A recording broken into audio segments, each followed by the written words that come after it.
All right, are we live? We are live. Okay, I've got all kinds of issues going on right now, so I'm not going to play the opening to the show unless I can figure out how to get to it here on my phone, which I'm not doing so well doing. But let's try this. I'm sure everybody now is so used to our fantastic production values, aren't they? So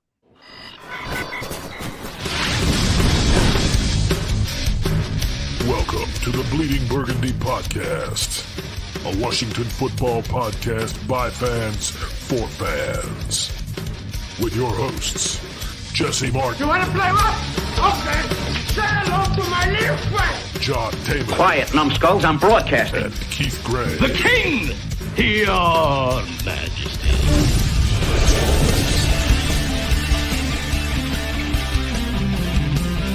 And now here's your host, John Taylor. all right, well that's me, and I'll tell you what, I'm going to have to change the beginning of that because I'm not going to have it say "Quiet numbskull, I'm broadcasting" anymore. I'm going to have to make it say "Quiet numbskull, I'm trying to f***ing broadcast here" because I don't know how the hell to do it and I don't know what I'm doing. So anyway, it's just the two of us today.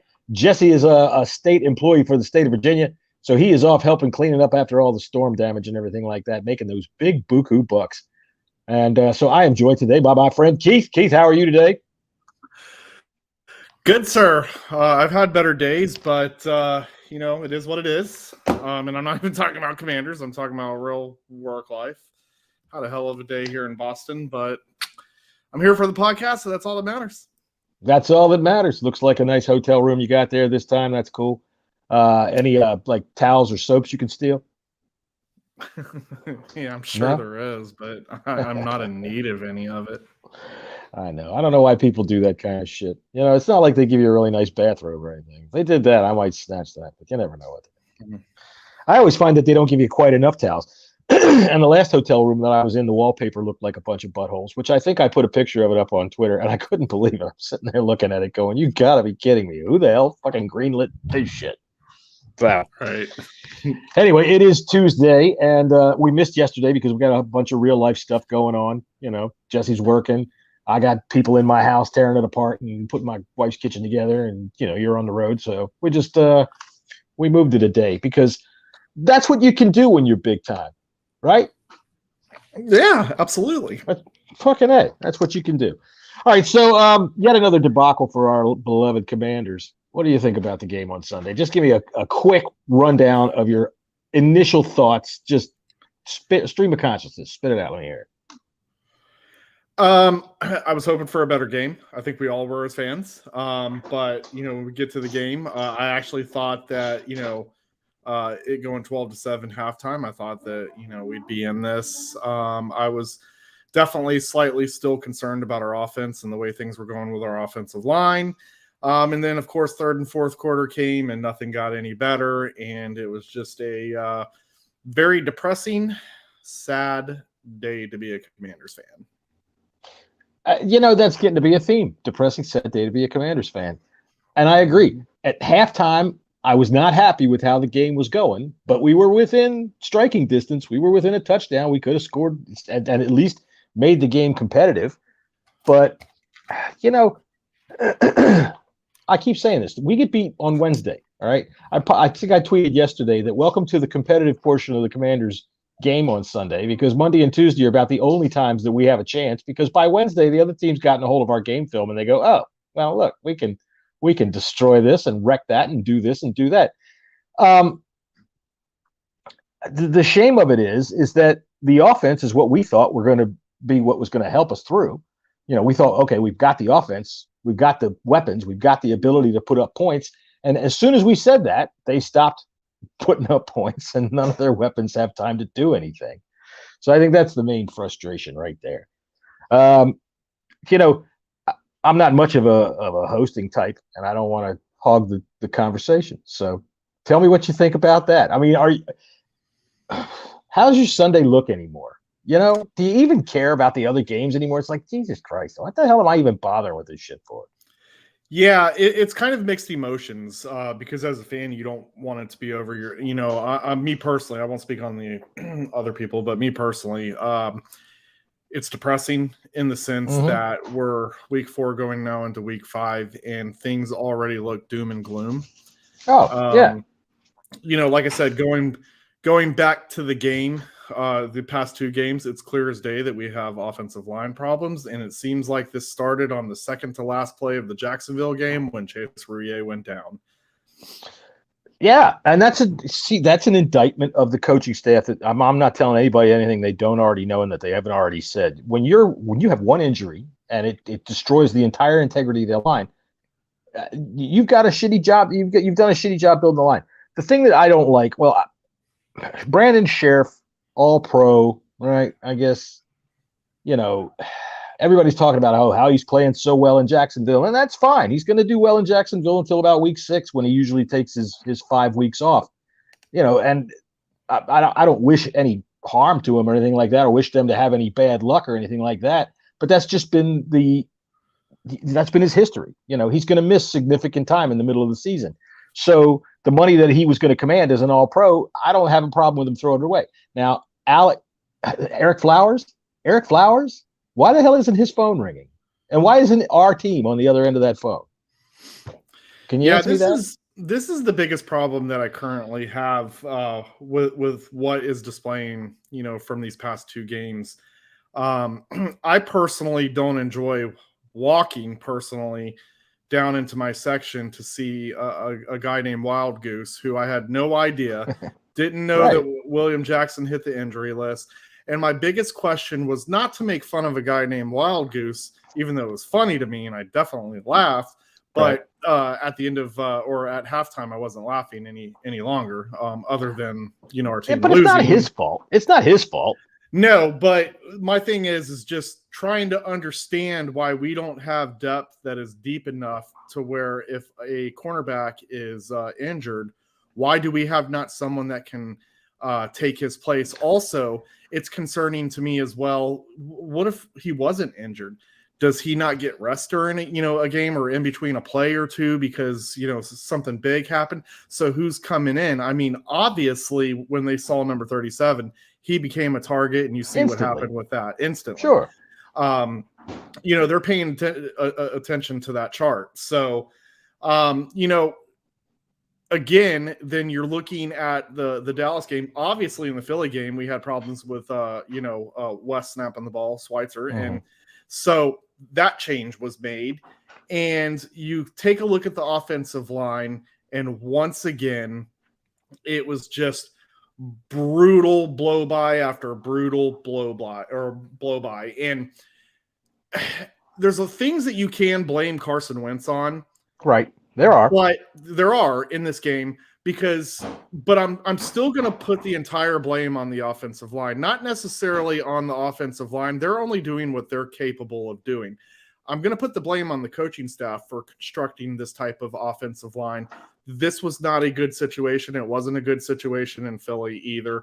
And my concern is we absolutely have zero depth on the offensive line as well, which is very scary when you take everything else into consideration. We have tackle depth. Lucas can play. It's just that.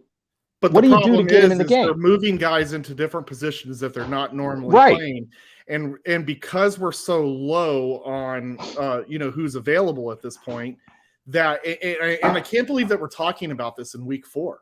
Week 4. Week 4, and we're already talking about this. And really, this was a trickle-down effect just from Chase Roullier getting injured. Yeah. So it's a trickle-down effect from Carson Wentz's big contract that they took immediately and said, we're going to eat all the cap with this. And so they can't sign anybody. My big question is, obviously, they knew Trey Turner was a problem because he lasted less than, 2 series before they figured out, oh, shit, this guy, he can't even stand on his own 2 feet. But why don't you dress Chris Paul? You had such high regard for him. Why don't you dress every available offensive lineman you got? Plug them in, see what works. I think you have to at this point. The problem is you plug them in, and I'm not high on it working. It ain't working now. What do you got to lose? This though is if we're spending $28 million on a quarterback, and I'm old school, man. I'm old school. I'm all about the trenches. I'm about the trenches on the offense. I'm a trenches on the defense. NFL never changes in that regard. Right. Yeah. And as you can see, we definitely built our trench on the defense, even though we have an injury with Chase Young. So I'm hoping things get even better when Chase Young comes back. The defensive line, against this Cowboys game was actually applying pressure to Cooper Rush. So yeah, they did. They had some nice stunts. I saw. They did, and Montez Sweat's name even got called twice, which I saw that. About. I mean, he was, it wasn't definitely a lack of effort. I will say that, but again, I go old school. It starts with your offensive line. I don't care how good your quarterback is, how much you're paying him. If you're not protecting him, then these plays that are being designed, these receivers don't have the time to run their routes. It's also forcing Carson to make quick and stupid decisions. Carson Wentz is not a running quarterback. That's not naturally what he wants to do. He's a drop back, throw the ball down the field, right? Yeah. Whether it be a 5, whether it be a 10, a 5 to his tight end, whether it be a 10 to a slot receiver, whether it be a 25 to, 35, 40 yarder to, your deep receiver. Right. That's just his style of play. But if my man can't drop back 4 steps before there's a defender in his face, that's a problem. Even if they provide enough protection, enough for him to drop back, he has to make a quick decision. And those decisions, I think, are too quick to the point where he does try to get that ball downfield, right? But it's either an overflow because the route timing is just off. Like yesterday. Or underthrow, correct. Yeah.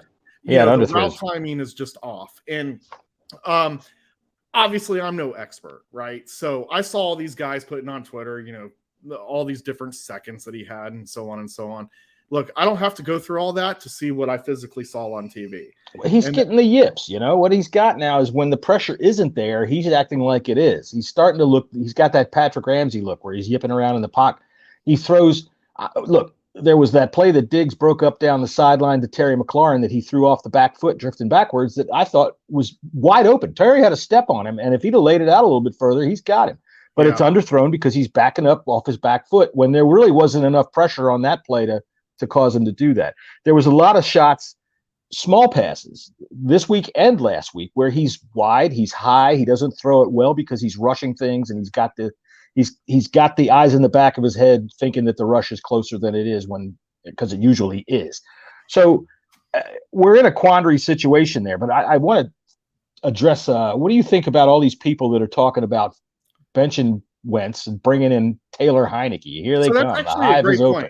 That's actually a great point because I see down in the comments, Chris said we had trenches on both sides in 2020, no quarterback. That's been when I was scrolling through my timeline to get an idea of what people are thinking, as far as solutions and things like that. That was actually a heavy topic today. And I guess my question is, because I don't really know the answers, I'm not a football guru like a lot of other people are. I didn't do this as a kid. You know what I mean? I was a basketball guy. So anyway, right. Really, I want to throw back because it's same thing to what you asked me. Is it because was our offensive line last season, even when we went through the same problems with the O-line and the injuries, but it was more towards middle and end of season, right?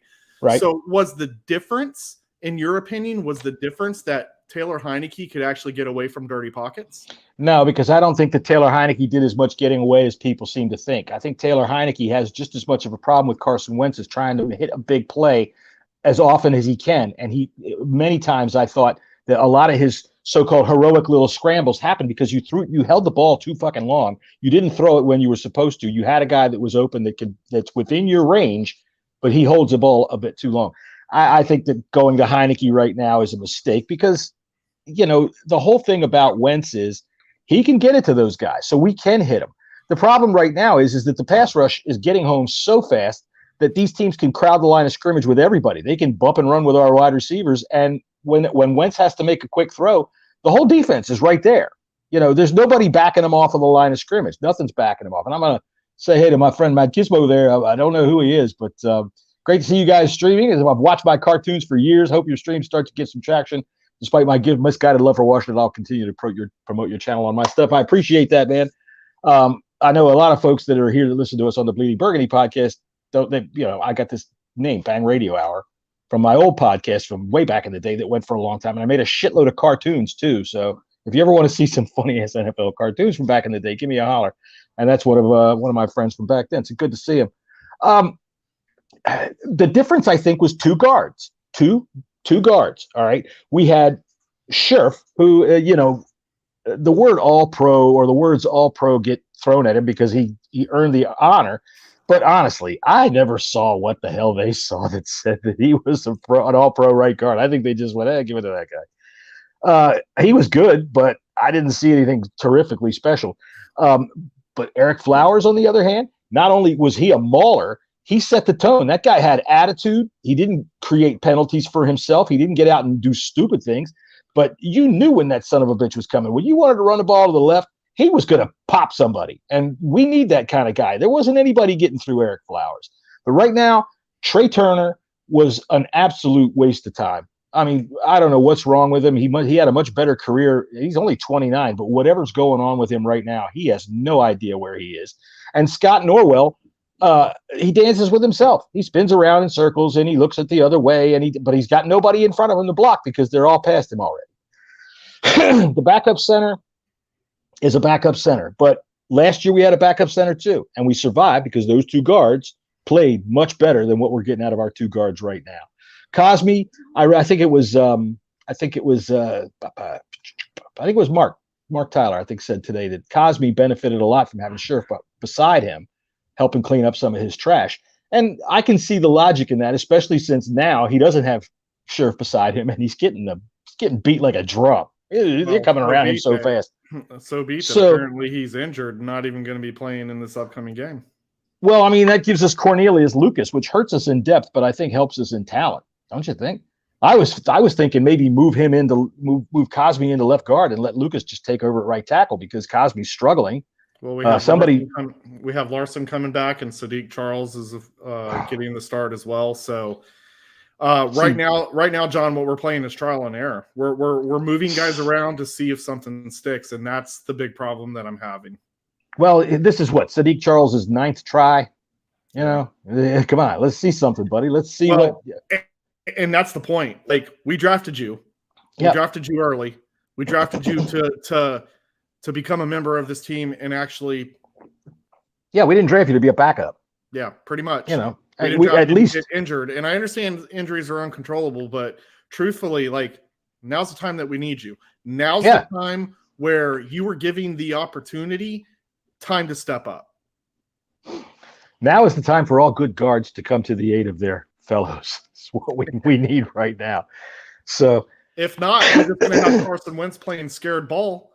You're going to have Carson Wentz running around trying to get out of these dirty pockets. He's going to get caught up just like he did, in these past two games where he's trying to make something happen and it just doesn't get there, or, it's interception, it's a fumble. I'm not saying that even that. I mean, a lot of those he could hold accountability for. A lot of those turnovers he could definitely, be accountable for. But I just think that with this coaching staff, and I'm not going to get into whether they're good or not. That's not for me really to judge. I've seen everyone's opinions, and I know that you will. I will. Fuck them. I want to leave that to the jury more towards the end of the season. We're in week 5. I want to give this coaching staff an opportunity to figure out where these guys. Now, I'm not saying this is going to happen. Yeah, well, good. I want to give the opportunity to see if they can figure out where these guys need to be so we can be more successful during games. Whether I think that's going to happen, I'm going to leave that, like I said, towards the end of the year and see where we're stand. Right now, it's not looking promising. It's not. Oh, God. I'm not hopeful for it, which is why I'm struggling to see a light at the end of the tunnel. And it pains me to say that when we're going into week 5. Oh, dude, when Ron says you have to take into account who we have and what we're trying to do. Okay, well, who we have, you brought here. Who we have is your guys, all right, for the almost 99% of this team, I would say. Maybe not 99%. Somebody's going to quibble with me on Twitter. It's more like 87%. Blah, blah, blah. Whatever. It's largely his team. These are the players that he wanted to bring in. And what do you mean, what we're trying to do? We don't know what you're trying to do because, Jesus fucking Christ, it seems like everybody other than us knows what you're trying to do before you even step on the field. So what is it you're trying to do, and why can't you find the players to do it? I would say and this is coming from a graphic designer sitting around drinking beer on his couch watching you play football. Right. You need to adjust what you're trying to do to who you have, not the other way around. You can't keep saying, oh, well, you got to look at who we have. What the hell? If I'm a player on that team, what am I thinking? Geez, they think I suck. What the fuck is that? Right now, what am I supposed to do with this? Look, coaching needs to get its head out of its ass.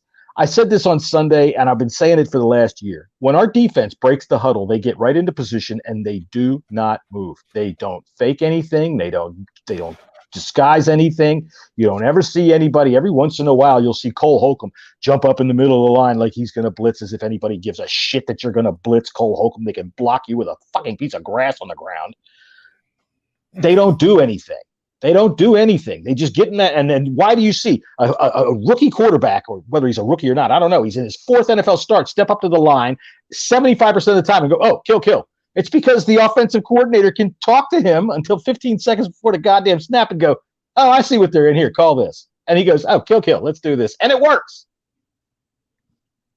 So what is it we're trying to do with these players that you don't have, Ron? I know you never listen to this podcast, but if you do, what the fuck? Oh, stop. What's up, it. Scott Hartley? Number one fan. You know he watches. I know. He does. It's because of those boxing gloves. He appreciates our football knowledge. That's right. And as a matter of fact, my phone just rang, and I'm going to ignore it. It's Ron Rivera. I suppose he's going to answer me. What the fuck was the question I had was what the fuck? Because I think this morning, one of the reporters, it might have been Lake Lewis, said, if you had, it was Scott Abraham. If you had a question for Ron Rivera, what would you ask? And that's my question. What the fuck? Dude, what the fuck? Don't tell me about how, we said this was going to take a while. It's goddamn year 3. We're not even competitive. How long does it take before we even know how to play football? That's ridiculous. That's the goddamn stupidest excuse I've ever heard. Well, I also think you take a look at this year's draft, and you kind of saw the strategy that they were going with. I mean, obviously they were targeting a wide receiver. The guy that they wanted got took. Right. So maybe somebody That's right. You got insider info for that. They wanted a lot. I mean, no, look, I don't want to go there with it. I'm just saying. Right. You don't have no insider info, but you have secret contacts that tell you specific things. I mean, one being, the owner's wife. I mean, she pretty much said pillow who talk. They were looking for, but so it's not like, I had a buddy that called me up. But anyways, listen, the first guy that they wanted wasn't there. They clearly did their math on Jahan Dotson. Let's hear it. I don't do that anymore. I'm retired. I'm retired from that nonsense. Well, we're gonna let it play now because I'm on my phone and I can't. My thumbs won't move at that fast. Before I know it, I'll shut the broadcast down. So you knew they wanted Olave. Correct. So, I mean, I'm not saying the name. I knew that they wanted someone. They wanted that receiver from Ohio State whose name starts with an O and ends with Olave. I'm not saying anything. I have no idea. You might be right there, but what I am saying is clearly someone did their homework on Jahan Dotson, right?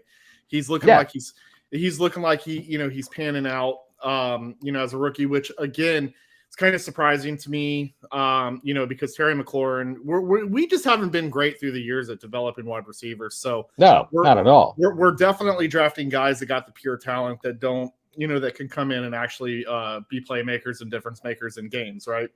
So in other words, the modern NFL, because that's how receivers are now. They can step correct in right now. And so they hit on Jahan Dotson. I do believe once Brian Robinson gets back in, that'll kind of be a good hit too.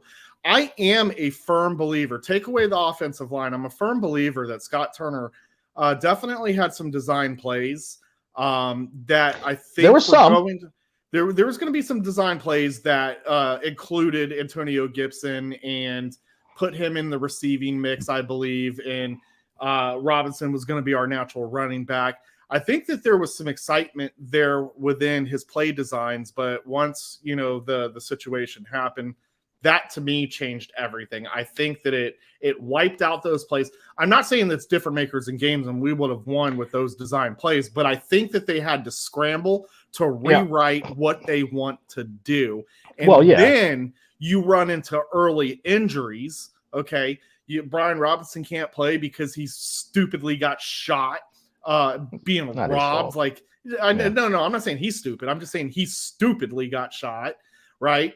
In the ass. I mean, these things, like, literally, I feel like to be the only smart way to happen get shot. us. They only happen to this team. It drives me nuts. But anyways, you know, and we still have Chase that's on his, injury. It's just, there was a lot of upside in this offseason, a lot of upside at training camp, a lot of, I would say, upside when it came to preseason, because we got to see, in my personal opinion, what I looked at, besides Sam Howell, I looked at Brian Robinson. How's he going to produce? How's he going to utilize? And he came through. I was concerned with our lack of scoring in the preseason. Not saying that we got to put up 50 points. But some would be nice. But the drives that we saw from the ones is kind of what we're seeing now as well. So it is trickling over. I think that we got blinded a little bit by that in the Jacksonville game when we went up 14-0. It's not often we go up 14-0, right? No. First 3 drives. Right. So you start to really you're feeling yourself. You're feeling good. Well, we're seeing what we've been promised. We're seeing the plays that we've been told this is what this offense can do. You're seeing what you should be seeing. Right. And then we're seeing football. Right. I don't know what we're seeing now. All of a sudden, Chase Roullier goes down and all hell breaks loose. And shout out to Chase Roullier, by the way, too. I saw the report coming out that most likely they'll revisit it said, but most likely he's out for the season. I got some words for Chase Roullier. Dude, what the fuck? You see where we are now? What the fuck? Why are you laying on your ass in the hospital? We need some help, buddy. Jesus Christ. Yeah, I mean, obviously, definitely wants to be out there, but of course, I know. It just, it is what it is, man. It just seems what sucks about today's world, Keith, is that I have to say I'm just goofing around. I know. It's fucking stupid. Well, it's kind of like me, where I'm nowadays I'm careful with the things that I say, because again, not because my buddy Chris Bryan is watching the podcast, but more importantly, because I would still say it with him here or not, but there's a difference of loving dudes, because they're good humans, and then the football player. And so, well, what about the ones that you love because they got a hot ass? You totally threw me off guard. All right, I'm sorry. I knew that was what I was supposed to do, but no. Rolling back into football though, and my rambling, my rambling is, I have no idea how this gets fixed. I don't understand, and maybe it's because I just don't understand the salary cap, the cash flow to to these guys signing these guys. But my question, again, why haven't we? Why have they not said, look, if we all see it, football guys have to know it. Oh, dude, as soon as the Wednesday film session starts, they see it. What's stopping them? Is there no money? Like, is there no, like, are these guys not wanting to come? Are they having these conversations? But this is possible. But these free or their agents are saying, nah, no thanks. You guys are a disaster. Like, we don't know any of those things. Right. So we can only guess. Careful. That's why I'm careful with the slander to Ron, because we don't really know for sure, right, if they've been reached out to anyone. Well, here's the thing. In the NFL, if a team reaches out to a player, it's news and it gets out. All right. So if we would have made any discussions or any feelers out to any player, we're finding out now that we had a deal in place for Jimmy Garoppolo or whatever. We know that we reached out to Russell Wilson in free agency, but those were trades. So those they're kind of quiet. Like you see, the Jimmy Garoppolo thing just broke last week, and then the Russell Wilson thing. After we see Garoppolo play against the Rams, where everyone's kind of like, where's those Jimmy G's trash guys at? Yeah. Well, I'm not a fan of Jimmy G. It's nice when you can hit Deebo Samuel and he goes on a pinball like that, man. He's badass. But, the thing about it is the $28 million that they threw everything they had into Carson Wentz for this year. And he's telling us now that when you look at what we have or who we have and what we're trying to do, which means we have the cap issue where we got just under $3 million. So we're a bit strapped. Look, I don't want to effing hear it. All right. If there's one thing that this team showed the rest of the league how to do, it was how to creatively write contracts so that the cap and I'm not advocating for going back to the freewheeling, sign everybody that Snyder's Jet can pick up. But Jesus Christ, why are we shopping? You brought up Wild Goose. Why are we shopping on other teams' practice squads? All right. Why can't we write a deal for Eric Flowers for 2 years and defer some of that money so that we can get him in under the salary cap? Or why don't we do something like cut some useless piece of fucking deadwood that we have on this team? Like, I don't know, Trey fucking Turner. Although that would accelerate dead cap money. There's ways that you can, they've got to be able to figure out a way to find somebody. It's just ridiculous that we continually shop in the basement. I think that there's a possibility. Sorry, go ahead. No. Go ahead. I didn't mean to ruin your train of thought. There is a possibility that that we have an issue with players not wanting to come here. This was brought up this week because the Fire Ron stuff comes up, and people are like, "Well, who's going to come here? Who's going to coach? Who's going to coach?" I got to tell you, the talent that we have here. You telling me some coach out there doesn't want to take a crack at this talent? My God, we've got talent on this roster. I mean, we should be able to do things with it. We've depleted certain areas, the offensive line, but I don't think it requires a whole lot of rebuilding to get this team up to a winning level. So anyway, that's what I got to say about that. So my question to you is Yeah. you, obviously we saw Ron's presser, right? And you could see that there was some irritation in his presser. Yeah, I mean, I don't want to get into what was said because whatever, it's coach speak, in my opinion. I never really pay attention to pressers because they don't give you anything that to me. No, he's never going to say anything. None of them do. It's the way that they're trained to how to handle the media. But yeah, and it's smart. That's the way you should. Yeah, and that's what I said. I don't put any stock into pressers, right? No. Well, one, because I don't get paid to break it down like a lot of these media members do. But Ron clearly still sees themselves rebuilding. Yeah. Okay. This is where the disconnect is. Well, and I guess there's fan expectations that say we're in year 3, we should be progressing. We look like we're regressing. I'm not going to argue that. Right. Okay. I'm not going to argue anything, really. I'm just really raising questions because I'm interested to know kind of how you think. So to set you up with my long-winded question is Ron still thinking like, okay, this is what we have now, right? If Carson Wentz shows some promise this season, then they can make they can make a decision to keep him, restructure the contract of however they got to do that.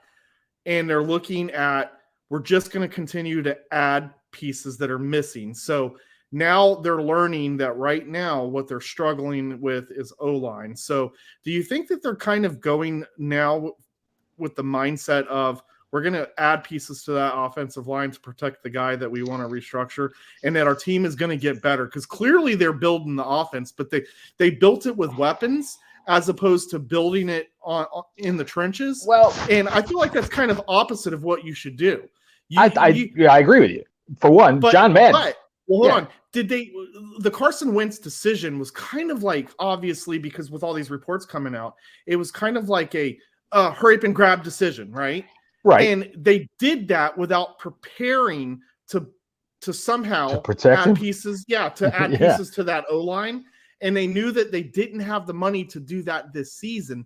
So do you think Ron is like saying, hey, look, we're going to, we definitely added weapons to our offense. We're going to see how this goes. We think we brought in serviceable guys that can, we're not expecting to be world beaters here. We're definitely not Super Bowl contenders. And we might be fighting for a wild card spot this season. That was in the offseason thought. When I say that, it's still on the table. And now that he's seeing it, do you think that he's trying to get people to understand that within his 5-year contract that he's here, that he expects within 5 years that he's here, that the team will start doing well? Hope maybe he gets his extension if he wants it. But a lot of people are thinking this should have been done in 3 years. And are we giving him a fair chance to say that this should be done in 3 years with what he had when he came in? Well, frankly, I think that, we are giving him a fair chance because it's not a matter of, okay, it may take 5 years, but we're not seeing any improvement whatsoever anywhere across the board. We're seeing absolute catastrophe football out there every week. It's a fucking 5-alarm fire every goddamn week. Sorry, Brian, no bang cartoons, not yet. This is what I have time for right now. But when I retire one of these days, maybe some bang cartoons are coming back. Our friend up there, McKidbo, he's right. If we have a high draft pick that can possibly attract a rookie quarterback, that might attract some talent as well. But I'm not a big believer in the rookie quarterback. I know that everybody seems to think so, but I point back to this past offseason where they're looking at me. The experts are looking at me, going, "You've got to draft this guy or that guy because what do you want to do? You want to end up with a Mitchell Trubisky or a Marcus Mariota?" And I'm thinking, but you guys hyped those motherfuckers into the second pick in the draft. Right. Sure, so they don't know shit about what they're talking about. Quarterback is a big crapshoot. At this point with Ron, I think he's rolling the dice on Carson Wentz. The whole thing is let's see what you can do, because if he thinks that by year 5 he's ready to be competitive, well, 5 years to be competitive is bullshit. 5 years to win a fucking Super Bowl is a goddamn legitimate goal these days. And now you're in year 3 and you're trying your third quarterback. It's not working out. So what are we supposed to do? Next year, we're supposed to say, okay, you get to pick the next quarterback. How much of a damage is that going to be on the salary cap if he goes for a veteran? I don't even know who might be available as of right now. But if he's going to draft a rookie, do we trust that? I mean, as fans, most of you don't know jack shit, me included. But why should you? If you're Dan Snyder and you're looking at the future of your franchise, do you trust this brain trust to go ahead and say, okay, well, we're going to start all over again now. We've got a rookie quarterback this year. We're going to give it a shot. Well, time's running out, and it's not a matter of, okay, 5 years to make things work. We are not even close. We look absolutely horrible. He had offensive linemen here. He let the offensive linemen walk away. Granted, like I said, again, Brandon Sheriff, I don't know, whatever. You can't pay a guy that much money to play. Was hurt all the time, though. Like, right. He was not based reliable. on his history. Right. He was good when he was on the field for the most part, but you can't count on him. Yeah, you couldn't count on him. His injury history was ridiculous. Right. And so therefore, I'm not going to blame them for letting him walk out the door. But Eric Flowers, Jesus Christ, this dude was the beast on the line last year. And you just let him walk away, and you try to fill his two. I don't understand the Andre Carter move either. DeAndre Carter either. I don't know either. They were letting McKissick walk. They were going to let McKissick walk, and then they said, "Well, wait a minute, no, we better not do that." So this whole thing just seems to be completely discombobulated. Mm-hmm. What I said earlier about the fact that when the defense steps on the field, they don't ever seem to goddamn move, and opposing offenses just pick it apart. They just destroy it. I want to talk about that too, because you mentioned it's outdated. Defense. It's absolutely something that no offense has any problem just destroying, just wrecking. William Jackson III, William Jackson III, I think it was Scott up there said, look how much money we're paying with $13 million for William Jackson III. Dude, he got run off of CeeDee Lamb so bad, you'd have thought CeeDee Lamb had fucking Ebola. He ran away from him so fast on that one touchdown. Even so, though, you got to take a look at these past two games. Yeah. First quarter, and most of the second, our defense was actually keeping us in the game. Okay. Now I'm not going to go to the Eagles game. I'll go backwards to, last week.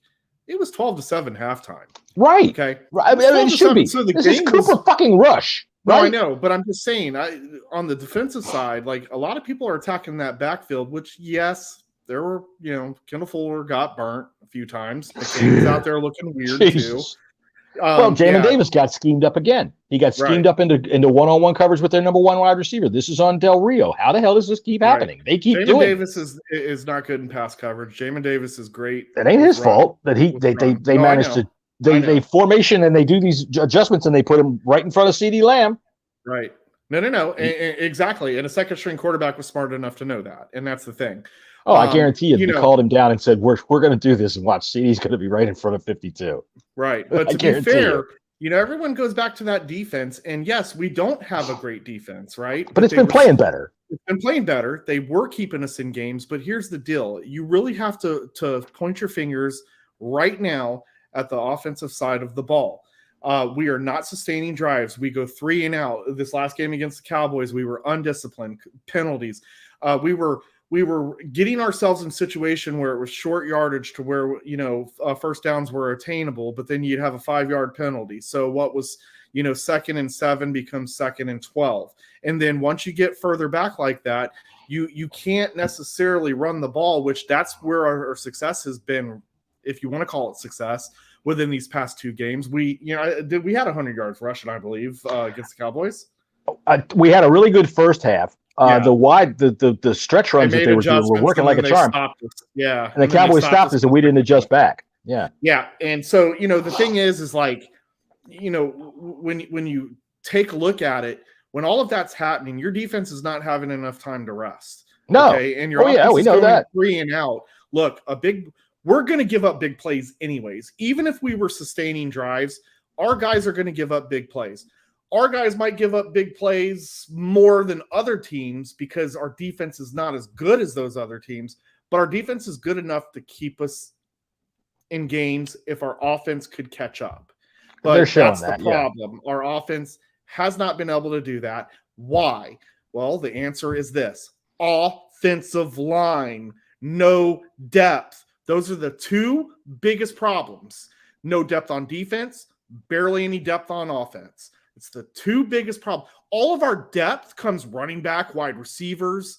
We don't have a lot of guys in the other areas. So you can't ask a defense that is average to be on the field 40 minutes a game. Yeah. Correct. Right. Correct. Yeah, I got you. Even with Chase Young on the field, nothing is going to change when it comes to that. You have to blame everything right now on the ineptitude, the inefficiencies of the offensive line. That's where it goes. Yeah, that's right now where we're definitely, because we even if we had the time to be able to set back and do some of these plays, because Turner can draw some stuff up. We know that we could shoot it out with some of these teams if we had to.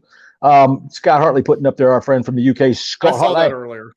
Keaton, the Sutherland guard from the 49ers practice squad, signs to our practice squad. Release some schmuck named John Tough. Hey, whatever. Big fat body. Get him out there. Don't care. I tell you what. You know what you do with him? You sign him and you put him in. You pencil him in front of Trey Turner, and then you call Trey Turner in the office and say, "Look at this. See this? This is some fat slob we just pulled in from San Francisco's practice squad, and he's ahead of you. Go get me some coffee." That's what you do. We need to figure out our offensive line. Is Carson Wentz still going to make mistakes? Sure. But I'd rather he have time to make a mistake than just make a mistake because he's running for his life, throwing off his back foot. The interception that he threw the other day was it was a little bit behind. It was a panic throw. He had people that were open. He had guys that were underneath that were open. He didn't take it. He's trying to look downfield because he doesn't have a whole lot of time to make a decision. So he's finding some guys, zeroing in and throwing it. You know what we're seeing in Carson Wentz right now was the same Carson Wentz with his last year in Philadelphia. And his last year in Philadelphia, their offensive line was not good either. And so Carson Wentz made a lot of panic plays. He's not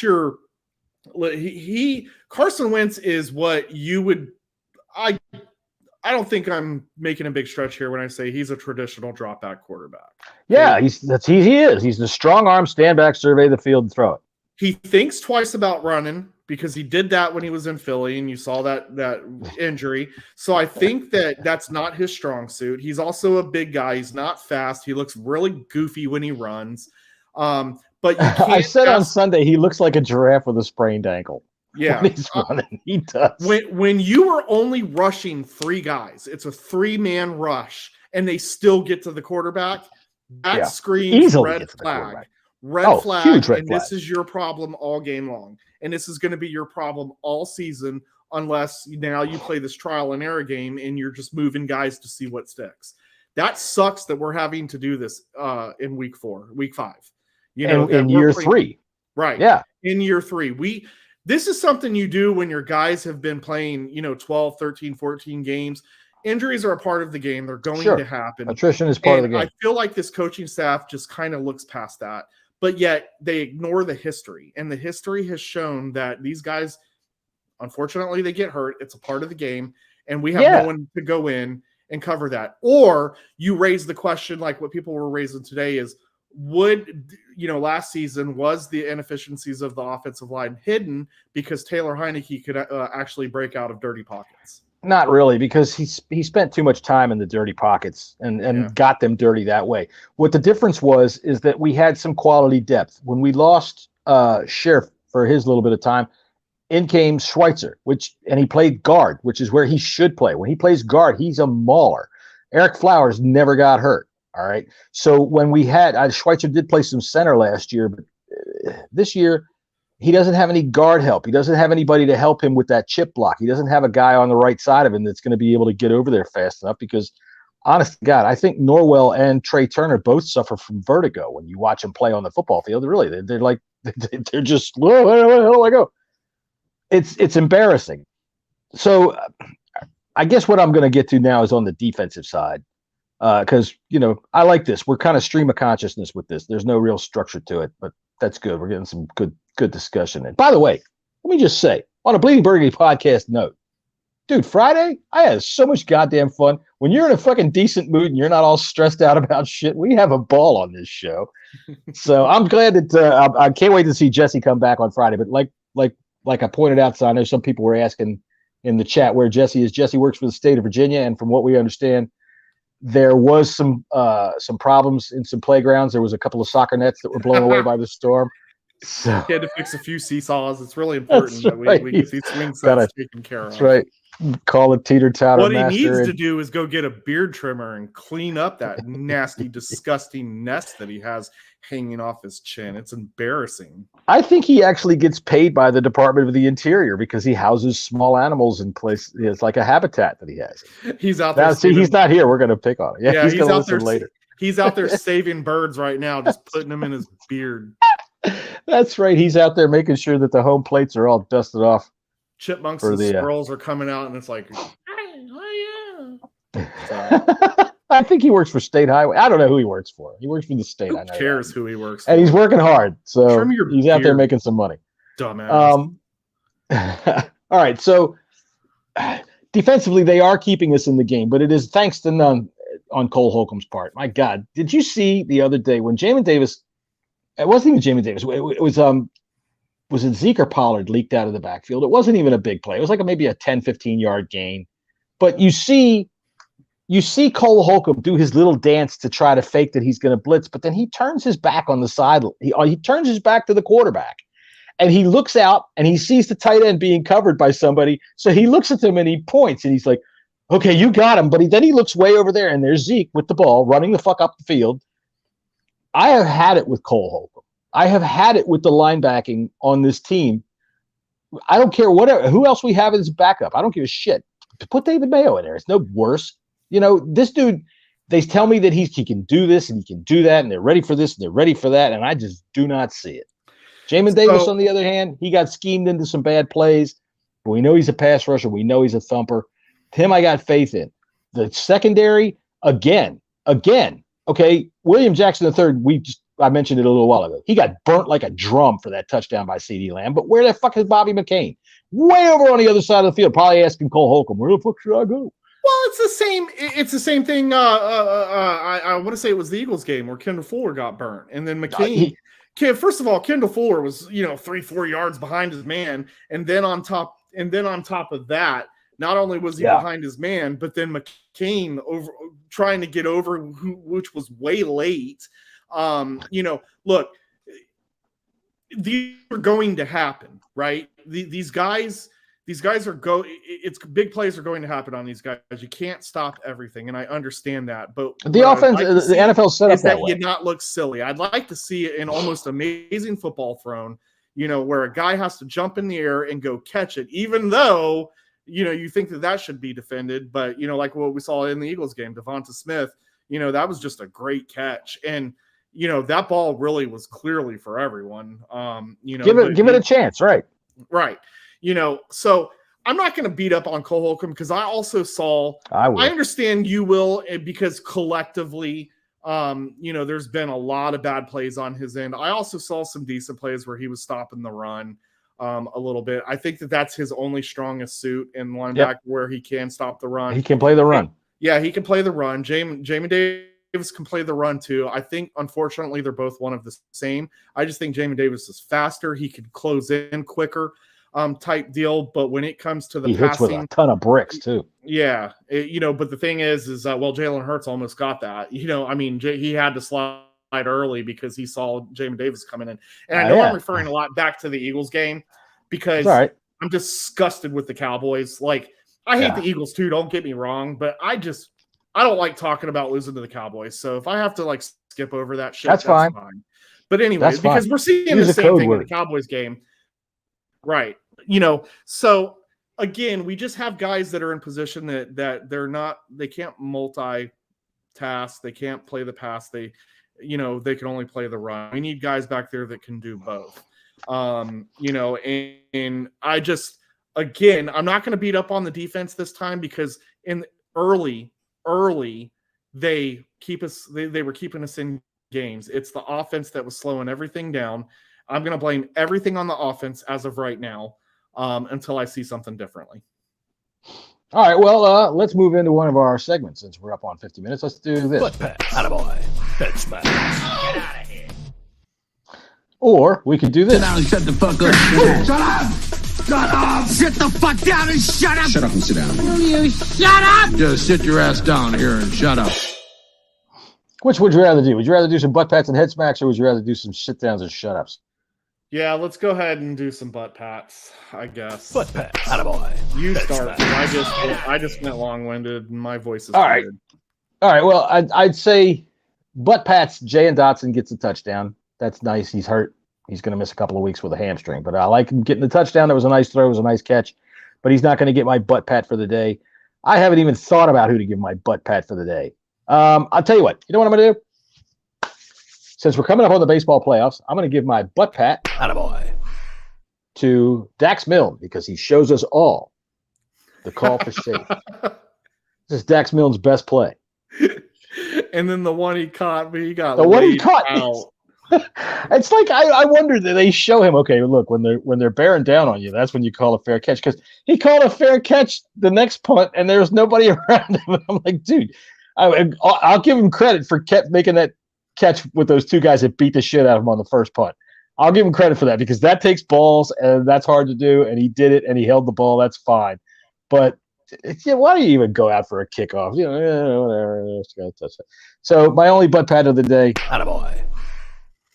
Dax Milne for his wonderful ways of saying safe. I'm staying safe. I'm not touching that fucking ball. What about you? You got any butt pats at all? Butt pats for gameplay, no. I'll give a Trust way. Right. I mean, I'll give an attaboy to the fans that traveled out there to be disappointed. Attaboy. Attaboy. Thanks for being a fan. Way to go, buddy. All right. Even Chris didn't travel out there for that mess. Good for him. All right, what about some head smacks? Go ahead. Who's your first head smack? Because I know there's plenty of them. Yeah, I mean, again, I'll give it to the entire offensive line. It's their fault.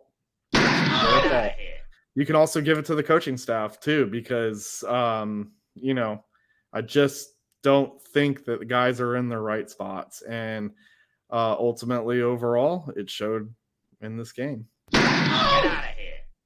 I'll tell you what, I will give one. Attaboy. To Obata. Ifeanyi Obata, I don't even know if I said his first name right. F.A. Obata, for one, dude was playing hard. All right. They had a couple of stunts in the first half that were really nice, and he was playing hard. And number two, he blocked the extra point. Dude looked massive when he blocked that kick, right? Didn't he? When he came through there. Dude looked like he was about 12 feet. Yeah, he looked like he was about 12 feet tall. And after that, he about ready to start a fight. He was ready to start a fight with the Cowboys. So yeah. There's my F.A. Obata. Right. F.A. Obata. That's a good attaboy. I forgot about that block, actually. Yeah, it's because it's a which is something we don't do often. So, which is something that we don't do often as a team. So yeah, very good attaboy, John. I totally forgot about it. Dude, he was when he came through there with his hands up, I was like, holy, could you imagine the kickers looking at him thinking, oh my God, there's no way I can get it past this. All right, so my first head smack is gonna go to William Jackson III. Get out of here. Dude, I get it. You're a cover corner, you're a man corner, and they're not playing you in man very much. But god damn, you can't get run off a CeeDee Lamb that much. You look, to use a science, you look like a magnet and both of your polls were the same. Wherever he went, you ran away as fast as you could. Holy shit! So that he gets mine. William Jackson III gets my first one. How about you? We're head smacks. Head smacks. I'm sorry. We're head smacks because I already gave them all. I basically. Oh, you only had the one for the whole offensive line. I guess that's good. It's 5 head smacks in one. So yeah, it's pretty much. I mean, yeah. Sorry, and listen, I love one of the guys on there because he contributes to something that's important to me. But again, I'm separating the man from the football player, and things were just not good. By the way, if one of our listeners is one of those people out there that sent Jen Leno a death threat, get out of here with that. Get the fuck out of here. What the hell's the matter with people? That's trash. I don't want. Unbelievable. I mean, even the charity was kind of sort of getting attacked. Anytime this happens, we hear the perfect saying: "Stop giving Dan Snyder your money. Stop fueling his." Whatever. I just laugh every time I see it because whatever. You people realize that every time somebody rings up cowboysshop.com and puts in the promo code "fuck the Redskins," that Dan makes money. All right, yeah. Dan makes money off of every sold out, every game that there is. So this bullshit about you're just keeping the feed into Dan. Blah, blah, blah, blah. No, it's not a matter of feeding into Dan. There's such a thing called revenue sharing that you clearly don't know about. And number two, man, fuck Dan. I like football, and this is my fucking team. And I'll be goddamned if I'm going to let that little runty ass motherfucker run me off of my goddamn team. You understand? I'm not going to let the owner have me stop watching something that I enjoy. Or wearing my fucking hat. I know. And I know people are like, well, you enjoy losing. No, we don't. Not, but I enjoy the game of football. And the one thing that I've learned in the 2 years, and this is going to probably be the last time I say this because I always feel like I got to explain it to some idiot, but I also pay for the fan experience too. And that's fine. Yeah. I don't, when I'm at you drive a long way. So don't let anybody ever question your fanhood. And if they did, I wouldn't care, because like I said, I mean, 2.5 hour drive is not the end of the world. You know what I mean? It's not that far of a distance, but it depends on which way you go. Sometimes you can get to the end of the world with a 2.5 hour drive. That's true. Like from here, I can drive all the way down to Roanoke in 2.5 hours. I can drive down to where Jesse is in about an hour, and I can see the end of the world because we got a 3 alarmer down there at the sandbox. Holy shit!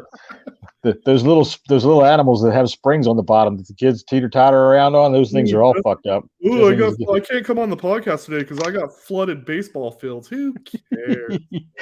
I tell you what, the funniest story I ever heard on here, and those of you that are listening to this show know that we've had a few with Keith and his adventures with the urinal in Wendy's, and Keith with his adventures with the stripper that he got his money back from.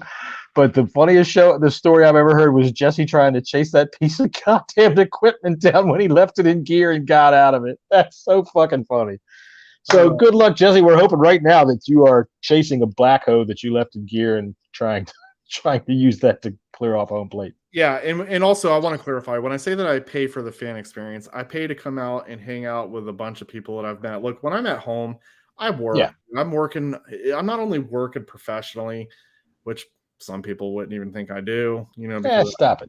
Don't knock yourself. But I'm also, I do a lot of work around the house, and now it's go time, man. I got Halloween decorations that got to go out when I get back. I do a lot for my kids in the sports. Like, I don't have a lot of time to really interact with a lot of people. Like, when I go to practice with my kids, that's the only time, 2 hours each day, Tuesday through Thursday, to actually interact. I know what you're feeling. Right? I know. So, dude, I know the feeling. I was a single father of a young kid. And, dude, anytime I got around other adults, I was like a dog at the dog park, just snipping everybody's ass. Oh, that's exactly what I do. Talk to me. Can I please talk to you? Can I talk to you? And now adults, oh my God. Well, now that I'm traveling, I mean, yes, I'm getting a little bit more interaction, but it's professionally. And these are not people that I would have. You got to be a different person. Right. And I wouldn't have I wouldn't have personal conversations like this. I might, throw in, because some of them know that I'm a Commanders fan and they kind of give it to me, and that's fine. But, like I said, I pay to talk to people that have the same interests that I do, and I've met a lot of people through this. So, you know, I don't care where my money goes. I care about what I do with my money as far as what I'm going to get out of it. And it sucks that we lose every time. I'm pissed off like everyone else. I really would love to go and vent on Twitter, but at the end of the day, what I do outside of Twitter and football itself is more important to me. So I could care less what any of these. You got to make priorities. Money to me. Yeah, you got to make priorities. All I did was just send out like a tweet, just a regular tweet. I wasn't even trolling anyone. I wasn't doing anything, and I got called pathetic just for going to a football whatever game. You know, I tell you what, anybody ever wants to call me pathetic, please go right ahead. You would love to have my life. I don't care what you want to say. I am a happy motherfucker. I mean, so they might be right. If you don't like to be happy, they might be right, because I just said that I paid for, you know, to talk. No, you're not paying for the fan experience. The fact of the matter is to go to a game, you got to pay some money. And honest to God, that's why I come up there on the first week. That's exactly why I came up there on the first week, was so I wanted to go see the first Commanders game, and I would have loved to have seen Jahan Dotson, our number 1 draft pick, catch our first touchdown. But whatever, I'll take Curtis Samuel.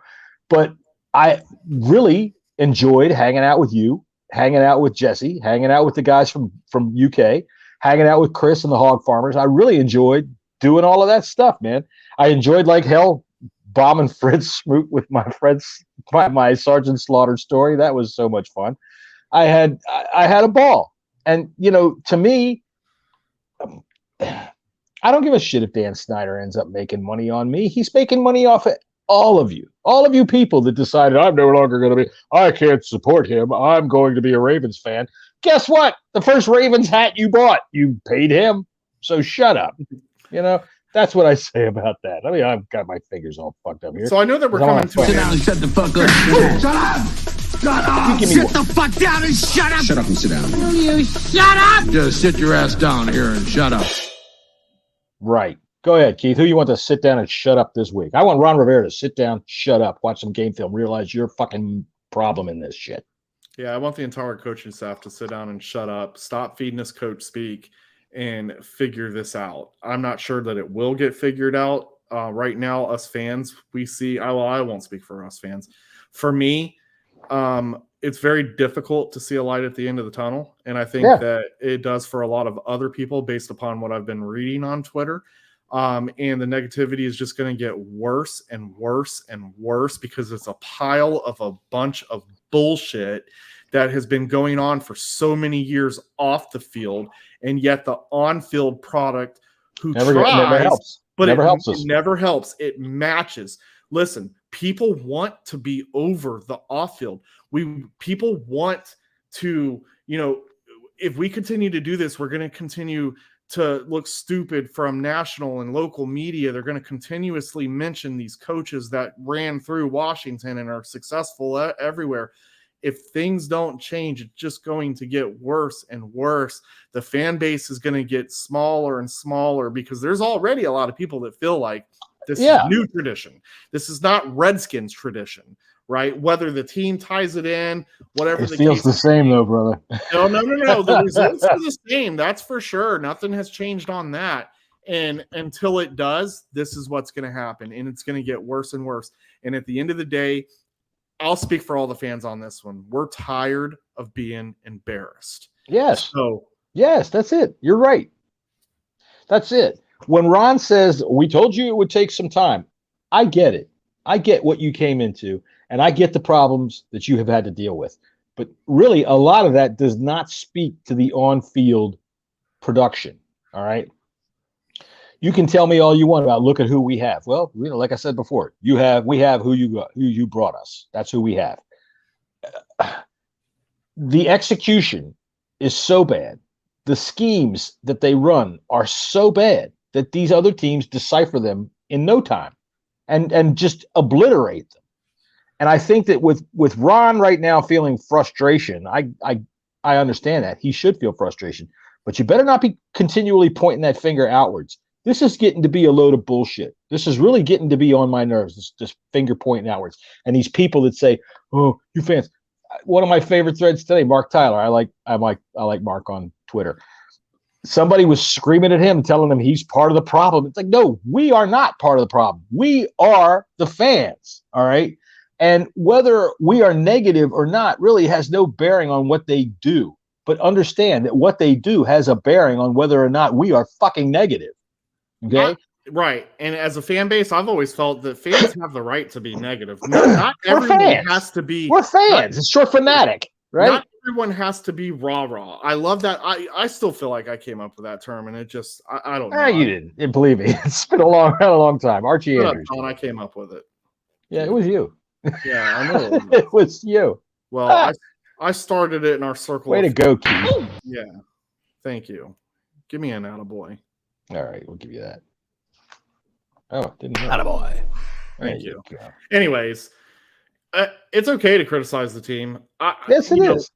And even being a fan who has changed his ways, I still believe it's okay for me to criticize. It is. Look, I do invest money into something that has not. It doesn't matter whether you pay a dime or not. You're a fan of the team, all right? And part of being a fan of the team. Well, aside from that, part of the fun of being a fan of the team is we sit around and we talk about what's going on with the team, good or bad. I don't want to sit here and talk negative. I don't want to sit here and say I don't want to continually talk about problems either. No, I want to be excited. I want to come on the podcast and talk about the good things that we do, but you haven't showed me. And so there's nothing else to talk about. Right. That's right. And when they do, we will be very excited about that. That's for sure. And I can tell you this as well. Have you ever talked to somebody that totally agrees with you about everything? No. It's fucking boring. You're done in 5 minutes. This podcast would last 5 minutes. We go, hey, if this was a podcast happening in 1991, we'd be like, hey, we whipped the shit out of Cleveland. Huh? What do you think of that? Hey, we did. Sure did. How about that? We did that. We kicked their ass. Let's go kick the shit out of the next team. And that there's nothing to really banter about. There's nothing to argue. It's just more of a, hey, how about when we did that? That was awesome. Oh, yeah, that was awesome. And in a way, when we have problems, it makes the fan experience, I don't want to say better, but you have a little more meat to chew on. You know what I'm saying? You follow what I mean? It doesn't make it good. It just means that this is part of being a fan. You're excited when we're up, and when we're down, you discuss the problems. And even though we might not know jack fuck all about what we're talking about. I never played NFL football. Keith never played NFL football. We've never coached NFL football, but we are fans of NFL football, and such as that, we can talk about what we think should happen. We might be dead wrong. And I think we can that's all part of the fun. Agree on. Right. I think that what we can all agree on is you can get into whatever topic you want to get into. Because anal sex. Damn sure, no, sir. God. What? Oh, come on. John. Really? we made it almost the whole show. I want to apologize to my grandmother, who is your my mother, only fan. Your grandmother. Yes, my grandmother and my cousin, who are my only fans. They might have had anal sex. You never know. Oh, God, John. Anyways, moving on. Oh, my God. I'm cringing right now. Cringe all on. It's hilarious. Yes, I'm telling you. Back in my day, we had to use some dish soap. Oh, God, John. We called it the bubbly rumple. So, moving on to what I was saying is, you idiot, is that what I'm trying to say is that I'm not mad at anybody for saying all the bad things that they're saying about the coaching staff, the play, the quarterback, because at the end of the day, when you constantly lose, this is what's going to happen. And the real reason behind all of this is because we fans were tired of being embarrassed. Right. Do better on the football field. Right. We don't even look competitive. And I know people are going to be like, well, until Dan Snyder's gone, that ain't happening. So the reality is we have to stick with what we have. And it's not hard for us to ask to have a good football team, to display a good product on the field. And listen, we know we're not going to win every single game, but damn it, man, make it competitive. At least. Competitive, right? We're not just losing, right. Like, John. We're not just losing. No, we're not. Horrifically. Wait a minute. Let's do this one. What? Gene Dyke. Well, for one, congratulations on the name there, Mr. Dyke. That sounds fantastic. Jerry Dyke. Sorry, Jerry Dyke. Congratulations. I might not even be reading it right. Hey, I turned in to watch a bad cartoon episode only to be assaulted by Washington Commandos Wine Fest. Where do I mail the teeny weeny violin? All right. Well, so here, just for your team Jerry. sucks too. Shut up. Jerry's. Let me see here. Where's my? What am I going to get for Jerry here? Okay. I tell you, Keith, all we want is for the team to show up and play like they know how to play football instead of going out there and playing soccer or whatever the fuck that is. I just want our offensive line to block. How Somebody, you've been doing this your whole life. I block somebody. You're supposed to be an offensive line. You think you can drive somebody away? Please. I just want Carson Wentz to throw short passes and stop throwing home runs. I tell you what, Carson Wentz could take us to the Super Bowl, but now they're going to help him. The line's not going to help him at all. He can't throw a pass at all. Ron, I just want to see some emotion on the sidelines because this is all I see. Yeah. Yes, Mr. Ron. I do get a kick out of fans all the time. Ron doesn't have any emotion, dude. You looked at. They showed him for 3 seconds on camera. You're gonna think you're gonna figure it all out. It's a 3-hour game, but whatever. All right, John. Let's wrap this up. Let's wrap it up. All right, we'll be back on Friday. Hopefully, Jesse will be with us because then by Friday, I would assume that every playground in southeastern Virginia is going to be straightened up, fixed up. All those links are on those swing sets are going to be shined up and swinging right. So. Good going, Jesse. Yeah. And, last week I was watching the podcast after the fact, and when I was making fun of him working for Parks and Rec, he didn't like that shit at all.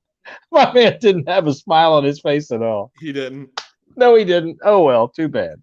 All right, so we'll be back Friday at 5 o'clock to break down who we got next. The Titans? The Titans. God, we got to be able to beat the Titans, right? No. That running back's going to – we have to have 2 guys. We have to have a guy to put an initial hit on him. And then we have to have the other guy to finish tackling, and I just don't think that we can do that.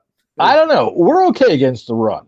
We are okay I think we're pretty decent against the run. So I'm not too concerned about Derrick Henry. Derrick Henry. They don't have a very good running back, sir.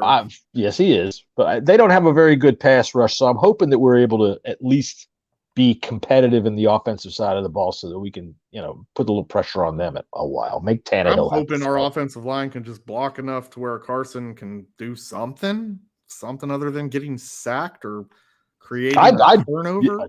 Sit there and tickle your dick. I don't care. Anything other than take a sack. That'd be nice. All right. Well, with that, we're going to say that's it for today. We'll see you guys on Friday. Keith, it's been a pleasure talking to you. Yes, sir. Thank you. Had a good time. All right. We'll see you guys Friday afternoon. Out.